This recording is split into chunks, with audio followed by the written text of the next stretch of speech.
जरा सोचो, एक दिन तुम समुद्र के बीचों बीच सफर कर रहे हो और अचानक तुम्हारी नजर पड़ती है एक ऐसे जहाज पर जो पिछले 100 सालों से लहरों में भटक रहा है, बिल्कुल अकेला, रहस्यमय और सोने से लदा हुआ। कहानी की शुरुआत होती है साल 1962 से। इटली ओशियन सागर की लहरों पर तैर रहा था एक भव्य cruise ship MS Antonia Grazia. उस रात शिप के डांस हॉल में रौनक लगी हुई थी। हर तरफ हंसी खुशी, संगीत और नृत्य का माहौल। लोग अपनी ही दुनिया में खोए हुए थे। लेकिन तभी कैमरा एक रहस्यमयी हाथ पर रुकता है। वह हाथ धीरे धीरे एक लीवर खींचता है और अगले ही पल हवा को चीरती हुई एक स्टील वायर पूरे डांस हॉल फ्लोर से गुजर जाती है। पल भर में हंसी खुशी का माहौल चीखों में बदल जाता है। सारे यात्री वहीं ढेर हो जाते हैं। लेकिन इस हत्याकांड में एक छोटी बच्ची केटी बच जाती है। उसकी ऊंचाई कम होने की वजह से वायर उसके ऊपर से निकल जाता है। वह भय से कांपती हुई जोर जोर से चिल्लाने लगती है। और फिर उस रात के बाद इस जहाज का कोई नामो निशान नहीं मिलता। 40 साल बाद अब समय आता है 2002 का। समुद्र में एक सालबेज क्रू काम कर रही होती है। इनके कप्तान का नाम है शॉन मर्फी,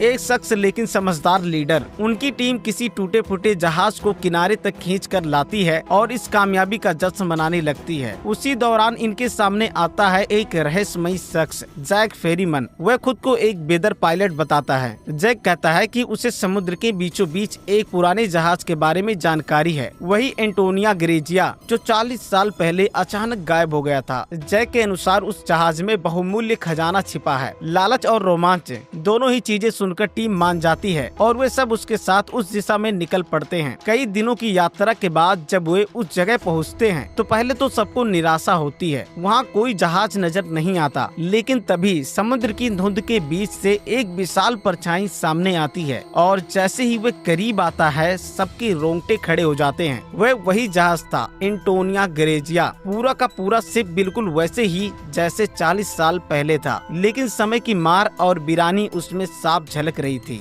मर्फी और उनकी टीम जहाज पर चढ़ते हैं। जहाज सुनसान था लेकिन वातावरण भारी और डरावना। चारों तरफ अजीब सी आवाजें गूंज रही थी। टीम आवाज का पीछा करते हुए एक पुराने क्लॉक तक पहुँचती है। उसका पेंडुलम अब भी हिल रहा था, जैसे किसी ने अभी अभी उसे छेड़ा हो। लेकिन जैसे ही वे करीब जाते हैं वह अचानक रुक जाता है। इतने में पास रखी मेज पर पड़े स्क्रिपल अपने आप बदलने लगते हैं और शब्द उभरते हैं, वेलकम। सबके होश उड़ जाते हैं। आगे बढ़ते हुए अचानक फ्लोर टूट जाता है और टीम का एक सदस्य नीचे गिरने लगता है। उसी समय मरीन उसका हाथ पकड़ लेती है और खींचने लगती है। लेकिन जैसे ही वह झुकती है उसकी नजर सामने जाती है। वह देखती है एक छोटी बच्ची, वही केटी जिसकी चीखें 1962 में जहाज में गूंजी थी। लेकिन अजीब बात ये थी कि 40 साल बीत जाने के बावजूद उसकी उम्र जरा भी बढ़ी नहीं थी। यह समझते देर नहीं लगती कि यह किसी इंसान की नहीं बल्कि एक आत्मा की झलक है। मरीन उसे घूरती रह जाती है लेकिन अगले ही पल बच्ची गायब हो जाती है, मानो वह कभी वहाँ थी ही नहीं। घबराई हुई मरीन अपने साथी को ऊपर खींच लेती है।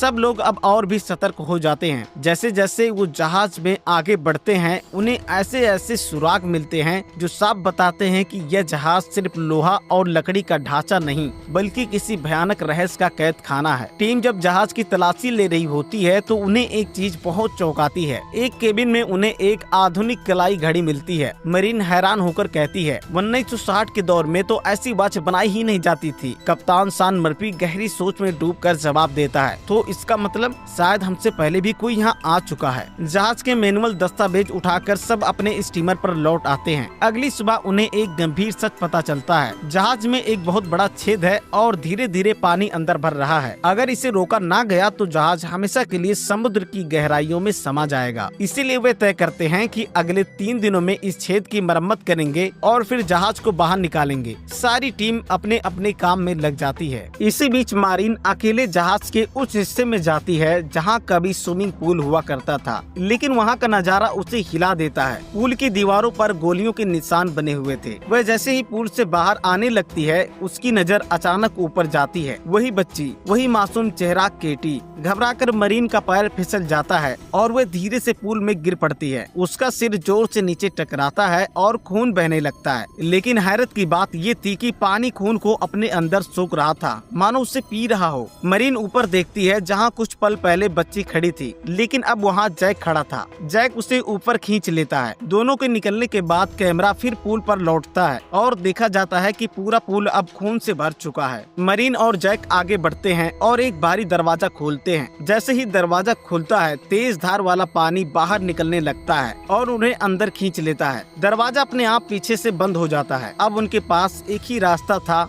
आगे बढ़ना। कुछ देर बाद वे एक बड़े केबिन में पहुंचते हैं। वहां रखे थे 9 विशाल लकड़ी के बक्से। बाकी साथी भी आ जाते हैं और सब मिलकर बक्से खोलते हैं और अंदर जो दिखता है वह सबको हैरान कर देता है। हर बक्से में रखा था सोने की ईंटों का ढेर। कुल 9 बक्से और हर बक्से में 28 सोने की बार यानी खजाने का एक समंदर। सारे लोग रोमांच और लालच में डूब जाते हैं। वे तय करते हैं कि जहाज को छोड़ो, सोना लेकर ही निकल जाते हैं। सोने को उठाकर सब अपने स्टीमर में ले जाते हैं, लेकिन उनकी खुशियाँ ज्यादा देर तक नहीं टिकती। स्टीमर के अंदर गैस सिलेंडर का नॉब अपने आप घूमता है और जहाज के पूरे माहौल में गैस फैलने लगती है। उसी वक्त मरीन को फिर से केटी की आत्मा दिखाई देती है। लड़की घबराई हुई उसकी तरफ दौड़ती है जैसे उसे आगाह करना चाह रही हो, लेकिन अचानक कोई अदृश्य ताकत केटी को धक्का दे देती है और वह गिर जाती है। तभी टीम का एक साथी इंजन ऑन कर देता है और अगले ही पल भयानक धमाका होता है। स्टीमर आग के गोले में बदल जाता है और उसमें मौजूद साथी जिंदा जल जाते हैं। अब मरीन के मन में एक ही सवाल है, ये बच्ची कौन है? वह क्यों बार बार सामने आ रही है? सच्चाई जानने के लिए मरीन जहाज की पैसेंजर डेटा देखती है। वहीं उसे नाम मिलता है केटी हार्वुड। मरीन उसके कमरे तक पहुंचती है। कमरे के भीतर उसे दिखाई देता है केटी का ढांचा। अब उसे साफ समझ में आ जाता है अब तक जो भी लड़की उसे दिख रही थी वह असल में उसी केटी की आत्मा थी जो इस जहाज में कैद होकर रह गई है। दूसरी ओर सान मर्फी कैप्टन के रूम में बैठा होता है। अचानक उसके सामने प्रकट होती है इस जहाज के पुराने कप्तान की आत्मा। वह मर्फी को शराब का गिलास पकड़ाता है और कहता है, पी लो, तुम्हें इसकी जरूरत पड़ेगी। इसके बाद वह पुरानी तस्वीर निकालता है। उस तस्वीर में एक और जहाज दिखाई देता है जिस पर लिखा है लोरेली। कप्तान बताता है कि कई साल पहले 1962 में हमने इसी जहाज को रेस्क्यू किया था और वही कहानी आज फिर से दोहराई जा रही है। कप्तान की आत्मा जब सान मर्फी से बात कर रही होती है तो वह उसे एक और पुरानी फोटो दिखाती है। जैसे ही सान मर्फी उस तस्वीर पर नजर डालता है उसका चेहरा सफेद पड़ जाता है। उसे एहसास हो जाता है कि इस रहस्य की जड़ बहुत गहरी है। इधर मारीन जहाज के एक कोने में बैठी है। उसके सामने बैठी है वही छोटी बच्ची केटी की आत्मा। इस बार आत्मा साफ शब्दों में सच बताती है, इस जहाज में सिर्फ मेरा ही नहीं अनगिनत लोगों का अंत हुआ था। उनकी आत्माएं यहाँ फंसी हुई हैं और ये सब इसीलिए क्योंकि कोई है जिसे इन आत्माओं की जरूरत है। जब तक उसका मकसद पूरा नहीं होगा हम सब यहाँ कैद रहेंगे। हमें मुक्ति तभी मिलेगी जब उसका खेल खत्म होगा। मरीन उसकी बात सुनकर सहम जाती है। इसी बीच टीम का एक और साथी उस हाल में पहुँचता है जहाँ कभी भव्य पार्टी हुआ करती थी। अचानक उसके सामने का नजारा बदल जाता है। संगीत, रोशनी, डांस सब कुछ वैसे ही जैसे 1962 की उस रात को था। स्टेज पर वही सिंगर खड़ी थी जिसकी आवाज पर यात्री झूम रहे थे, लेकिन ये सब एक भरम था, एक जाल। उस साथी को बहलाकर फंसाया जाता है और अगले ही पल उसकी जान ले ली जाती है। अब तक 2 लोग मौत के शिकार हो चुके हैं। दूसरी ओर टीम के 2 और सदस्य एक शानदार डाइनिंग टेबल पर पहुंचते हैं। महक इतनी लुभावनी कि वे रोक ही नहीं पाए, लेकिन जैसे ही पहला कौर उनके मुंह में जाता है हकीकत सामने आती है।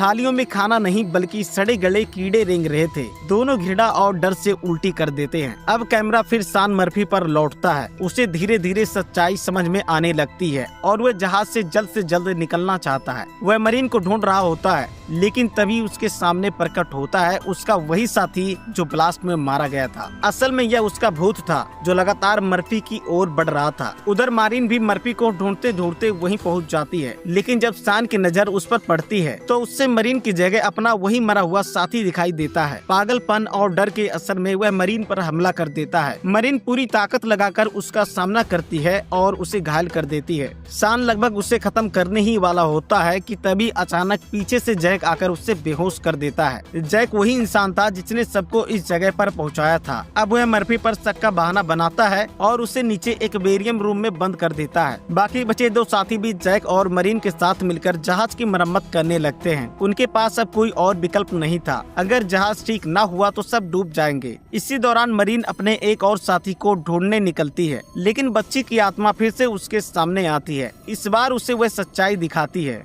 वह साथी पहले पार्टी हॉल में गया था जहां सिंगर की आत्मा ने उसे बहकाया। मोह में पड़कर वह उसके पीछे ऊपर चला गया, लेकिन जैसे ही उसने उस पर भरोसा किया सिंगर की आत्मा ने उसे धक्का दे दिया और वह गिरकर मर गया। अब मरीन के सामने केटी की आत्मा धीरे धीरे हाथ पकड़ उसे पूरा सच दिखाती है। 1962 की उस रात में जहाज के हर हिस्से में खून और चीखें गूंज रही थी। हर यात्री को अलग अलग तरीके से मौत के घाट उतारा गया था और उनमें कैटी भी शामिल थे। वह गैंग इस जहाज पर खजाने की तलाश में आई थी। आखिरकार सोने के बक्से तक पहुंच जाती है। सोने का नजारा देखकर सबकी आंखें चमक उठती हैं। लेकिन यहीं असली खेल शुरू होता है। उसी कमरे में प्रकट होती है वही सिंगर जिसने 1962 में आखिरी बार गाना गाया था। वह टीम के एक सदस्य को सेड्यूस कर लेती है। लालच और वासना के जाल में फंसकर वह आदमी अपने ही साथियों पर हमला कर देता है और उन्हें बेरहमी से मार डालता है। लेकिन सच्चाई ये थी कि सिंगर को उसकी वफादारी की परवाह नहीं थी। जैसे ही वह आदमी उसके लिए सबको खत्म करता है,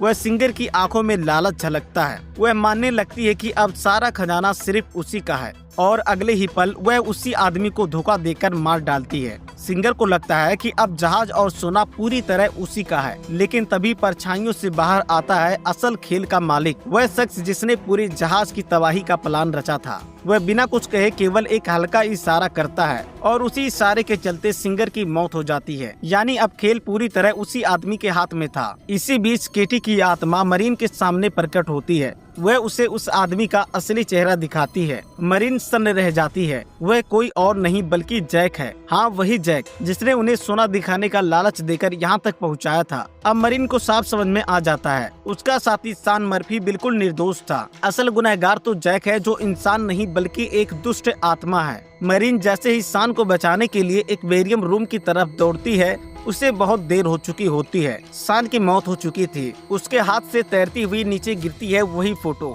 जो जहाज के पुराने कप्तान ने दी थी। अब सारी गुत्थी खुल जाती है। जैक कोई इंसान नहीं बल्कि एक इविल स्पिरिट है। वह आत्माओं को अपने लिए इकट्ठा करता है, शायद किसी अंधेरी शक्ति या शैतान के लिए काम करता है। और यही वजह है कि वह इस जहाज पर हर किसी की जान लेना चाहता है ताकि उनकी आत्माएं उनके संग्रह का हिस्सा बन जाए। मरीन अब अकेली रह जाती है। वह अपने साथी से कहती है, जैक पर नजर रखना, मैं दूसरे को ढूंढने जा रही हूँ। लेकिन जब वो जहाज के नीचे पहुँचती है तो उसे पता चलता है कि उसका दूसरा साथी पहले ही जैक का शिकार बन चुका है। इसी बीच जैक उस जगह पहुँचता है जहाँ मरीन का साथी उसकी निगरानी कर रहा था। दोनों में बहस होती है और फिर झड़प। गुस्से में मरीन का साथी जैक पर गोली चला देता है। वह समझता है कि जैक मर चुका है, इसीलिए वह वहां से निकल जाता है। अब मरीन जानती है कि इस जहाज से बाहर निकलने का केवल एक ही तरीका है, इसे हमेशा के लिए खत्म कर देना। वह जहाज के अलग अलग हिस्सों में बम लगाना शुरू कर देती है। हर कोने हर डेक में विस्फोटक फिट कर दिए जाते हैं। उसी समय उसका वही साथी जिसने जैक पर गोली चलाई थी उसके पास वापस आता है।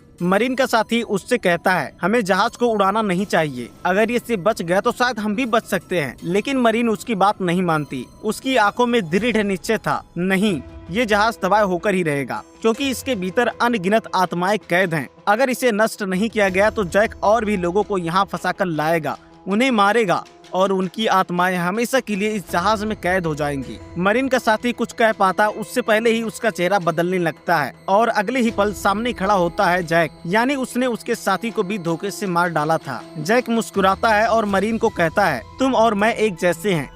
जैसे तुम डूबे हुए जहाज इकट्ठा करती हो वैसे ही मैं आत्माओं को इकट्ठा करता हूँ। पहले मैं भी इंसान था लेकिन मैंने बहुत पाप किए और सजा के तौर पर मुझे ये काम सौंपा गया। अब मैं सोल कलेक्टर हूँ। मुझे आत्माओं की जरूरत है और इसके लिए ये जहाज ही मेरा औजार है। तुम इसे उजाड़ना चाहती हो लेकिन मैं ये कभी नहीं होने दूंगा। जैक उसकी ओर बढ़ता है और उस पर हमला कर देता है लेकिन मरीन हिम्मत नहीं हारती। वह एक एरो उठाकर जैक के पैर में घोंप देती है। जैक दर्द से तड़प उठता है और उसी क्षण मरीन वही एरो रिमोट कंट्रोल की ओर निशाना साधकर मार देती है। रिमोट का बटन दबता है और जहाज के हर हिस्से में धमाका ब्लास्ट होने लगता है। मरीन खुद भी जहाज से कूद जाती है। पानी में गिरते ही चारों ओर आग और विस्फोट की लहरें उठने लगती हैं। पानी के भीतर मरीन फंस जाती है। उसके सांस टूटने लगती है। तभी उसके सामने प्रकट होती है वही छोटी बच्ची केटी। उसकी आत्मा मरीन का हाथ पकड़कर उसे ऊपर की ओर रास्ता दिखाती है। बहुत मशक्कत के बाद मरीन सतह पर पहुंचती है। वह देखती है कि जहाज ध्वस्त हो चुका है और उसके साथ साथ उसमें कैद सभी आत्माएं आजाद हो रही हैं। चारों तरफ उजाला फैल जाता है। हर आत्मा स्वर्ग की ओर बढ़ने लगती है। उनमें केटी भी थी,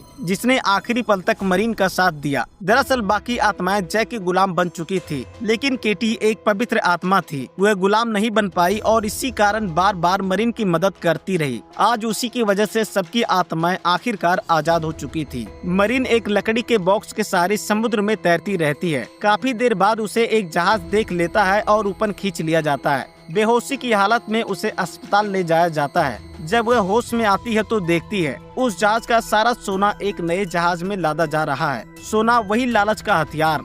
जैक की आत्मा अब भी जीवित थी और वह फिर से इसी सोने के सहारे नई आत्माओं को फंसाएगा, उन्हें मारेगा और हमेशा के लिए कैद कर लेगा। मरीन घबराकर सबको रोकने की कोशिश करती है, लेकिन किसी को उसकी बात पर विश्वास नहीं होता और तभी भीड़ में से गुजरता है वही शख्स जैक। वह मुस्कुराते हुए जहाज पर चढ़ जाता है। मरीन उसे देखती रह जाती है। उसकी चीखें किसी ने नहीं सुनी। तो यहीं पर वीडियो को लाइक करें, चैनल को सब्सक्राइब करें। मिलते हैं एक और दमदार कहानी के साथ, तब तक के लिए बाय बाय।